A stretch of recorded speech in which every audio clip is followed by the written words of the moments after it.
Hello everyone, welcome back with another video. Today's video is about the family betrayal, a girl suffering from the family betrayal. So without wasting time, let's begin with the Nora's voice.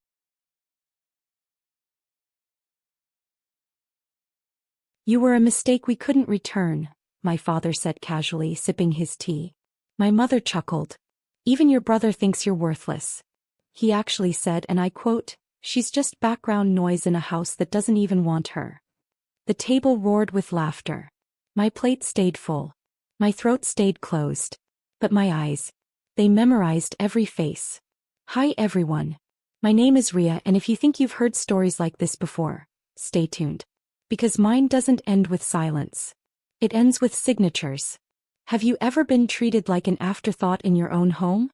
Like your existence was a burden? A joke the family never stops laughing at? That night I didn't cry. I didn't yell. I just watched. Watched as my father passed my brother the meat first. Watched as my mother poured him wine, while my glass stayed empty. Watched as my brother leaned back, grinning like the heir to a throne I was never invited to. Don't take it personally, he said, smirking. Some people just don't grow into anything special. I smiled. And that's when I said it. Good, I whispered. Because the next time you laugh like that, it'll be from the street, after I buy this house and throw every single one of you out. The room fell into silence like a sudden blackout. Even the forks stopped scraping plates. My brother blinked, confused. My father narrowed his eyes. My mother gave that tight, disapproving look she always wore like perfume. Oh please, she scoffed. You barely make enough to feed yourself. You think you're going to buy this house? I didn't answer. Because answers are cheap. Dad, I got up. Walked upstairs. And wrote down every insult I could remember. Every scar that still tingled under the skin.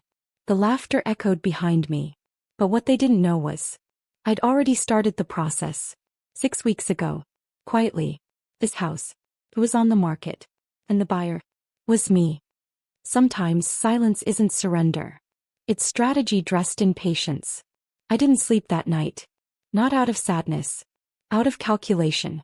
While they dozed off in warm beds, snoring through their comfort, I sat on my floor surrounded by files. Loan approvals, market assessments, cash offers. I had it all. And I was ready. 3 months earlier, the house went up for private sale. They didn't tell me, of course not. They assumed I was too poor, too irrelevant to matter. But they forgot one thing. Quiet daughters listen. And I'd heard everything, including the whispered conversations about foreclosure, about needing money, about maybe finally letting this old place go. So I did what any invisible girl would do. I became unavoidable. I reached out to the agent before they even finalized the listing. Told him I was interested. Told him not to mention my name. He asked, but don't you live there? I smiled through the phone. Not for long. And now the paperwork was almost complete. One signature left. But something stopped me. I walked down the hallway in the dark, passing their doors. Each one closed. Each one hiding a person who had once been my whole world, and then taught me what it felt like to be nothing. I paused outside my mother's door. Heard her soft snore. Heard my father mumbling in sleep, probably dreaming about control. And for a moment, a question cracked through my revenge. Would I really do it? Kick out the people who raised me even if they raised me wrong? Turn my back on blood, the ones who fed me even if they starved me emotionally? Then I remembered my 15th birthday. The one where my brother got a car. And I got silence. I remembered my mother's words after I won that scholarship. Good for you. But it doesn't change who you are. I remembered everything. So yes, I would do it. I walked back to my room, pulled out the final document and signed. With one stroke of a pen, the house was mine. And the eviction clock had started ticking. Revenge doesn't come loud. Sometimes it arrives in the mail, certified and final. The next morning the sun rose like nothing had changed. Birds chirped. Kettle hissed. My mother complained about the price of bread. And I sat at the table, same chair, same silence. But everything was different. The house was mine. And the eviction notices? They were already on the way. Why are you smiling like a maniac? My brother scoffed, biting into toast he didn't pay for. I shrugged. Just a good day. He rolled his eyes. You wouldn't know a good day if it slapped you. My mother added, try focusing on moving out before 30. That would be a good start. I nodded, sipping tea I made with my own groceries. They didn't know they were drinking under my roof now. And every second they disrespected me was borrowed time. That afternoon I slipped out during my lunch break and drove to the real estate office. Mr. Calvin, the agent, handed me the keys in a small velvet pouch. Gold-plated. Heavy. Official now, he said, smiling. You're the owner. I clenched the pouch. It felt like holding a weapon I never knew I needed. Your family have any idea? I shook my head. They'll know when it matters. Back home I hid the key in my purse. Watched my father bark at a cricket match on TV. Watched my mother fold laundry like it was a burden she resented. Funny. They acted like kings and queens. But the ground beneath their thrones had shifted. That night I stood in the backyard alone. The yard I used to play in barefoot with scraped knees and dreams too loud for this family. I looked at the house. Brick by brick.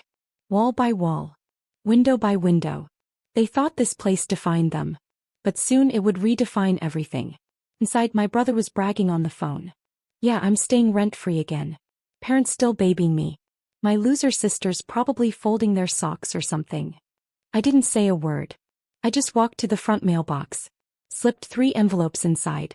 Each one held a notice. Each one held freedom. They called me worthless.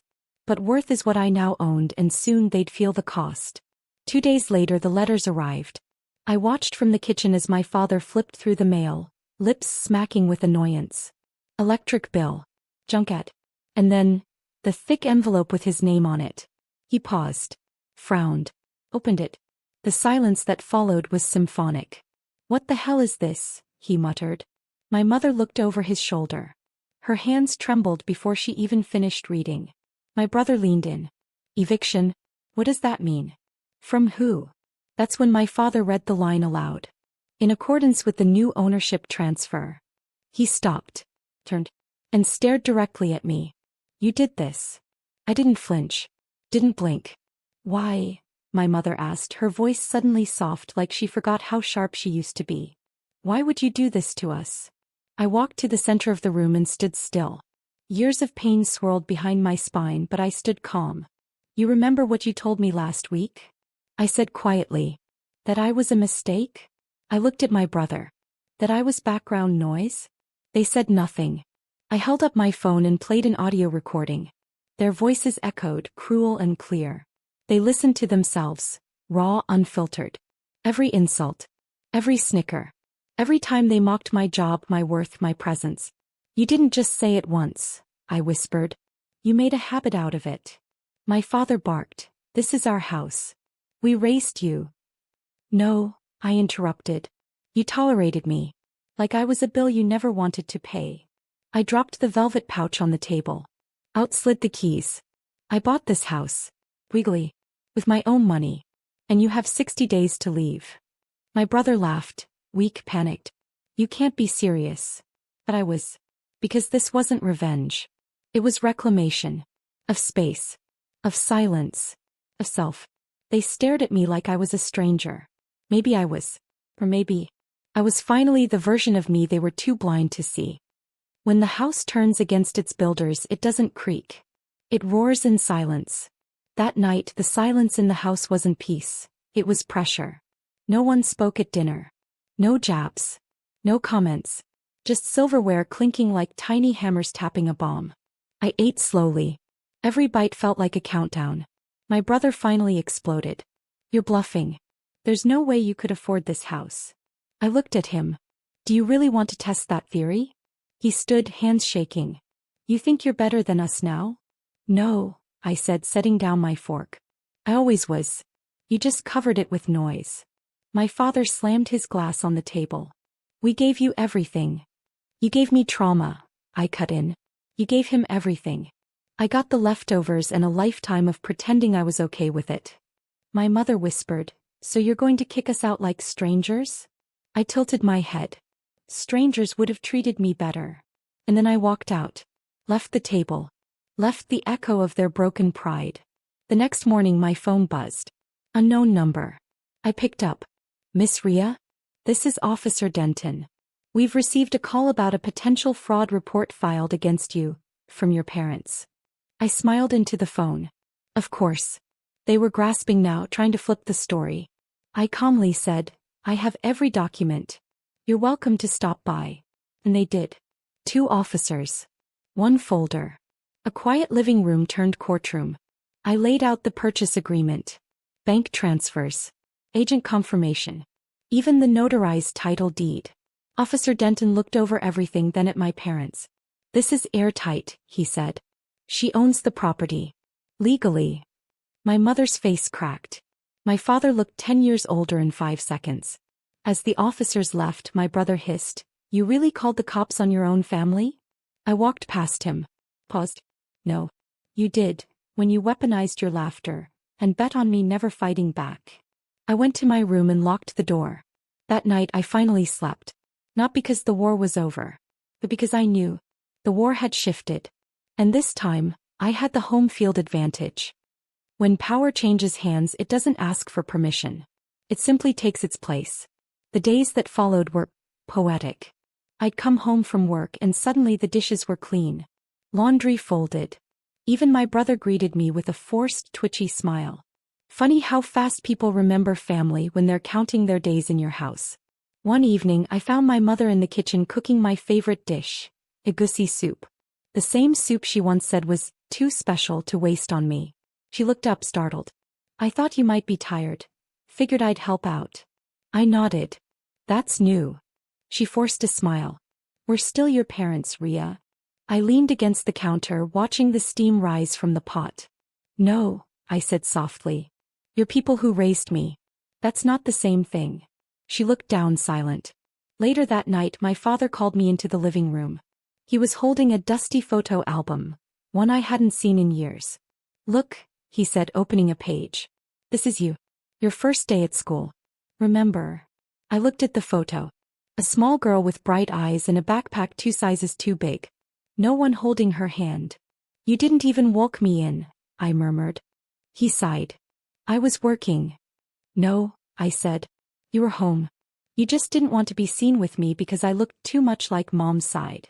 The truth landed like a brick on wet soil, heavy and undeniable. My father leaned back. So this is it? You're really doing this? I looked him straight in the eyes. I already did. Then I handed him a second envelope, this one from my lawyer. It wasn't just an eviction. It was a deadline extension. 1 month more. Not out of kindness. Out of grace. Because I wanted my exit to be clean, even if theirs wasn't. He opened it with shaking hands. My mother peered over his shoulder. You mean we still have 30 days, she whispered. I nodded. Use it well. Then I walked out. And for the first time in my life they didn't follow. Even when you forgive someone, you don't have to let them stay. Some healing requires distance. The house grew quieter each day. Not peaceful, just hollow. Like it knew the ones who claimed to love it were finally being held accountable. I'd come downstairs to find my mother wiping walls that never mattered to her before. My father retightening door hinges he once ignored. Even my brother was suddenly applying for jobs, shaving, acting decent. Desperation wears many masks. One evening I found them all in the living room. A small gathering, like an unspoken intervention. My mother looked up, voice trembling. You've been talking. And, we want to apologize. I didn't move. She continued, we weren't fair to you. Not as parents. Not as people. My brother added, I was jealous. You never needed anyone. I hated that. My father, he just looked at me, no pride, no fury. Just exhaustion. You earned more than we ever gave you, he said. And I don't know how to fix it. I stood there. Heart steady. Face calm. And I told them the truth. This isn't about fixing anything. It's about accepting what you broke. And leaving it in the hands of the person who built something new from it. I walked toward the staircase. Paused halfway. I don't hate you, I said. But I also don't owe you what you never gave me. They said nothing. Because there was nothing left to say. That night I sat in my old room and wrote 3 letters. Not out of revenge. Out of release. One for my father. One for my mother. And one for the girl I used to be, the one who waited by the door for someone to notice her. I placed them on the dining table the next morning. The movers would be here soon. Not for my things, for theirs. They had 2 days left. And I I had peace. True, undiluted peace. Not because I'd won, but because I'd finally let go of trying to be loved by people who only ever wanted control. Closure doesn't come from their apology. It comes from you no longer needing it. Moving day arrived like quiet thunder. A small truck pulled into the driveway. Not for my things. For theirs. I watched from the porch as men carried out the life they'd built. Not with love but with hierarchy. Box after box. Years of dominance packed into cardboard. My mother stepped out last, holding a bag she'd had since before I was born. Her eyes were red, not from anger, from memory. My father followed, slower than usual. No yelling. No last words. My brother stood near the curb, scrolling on his phone. Still pretending nothing could touch him. But this did.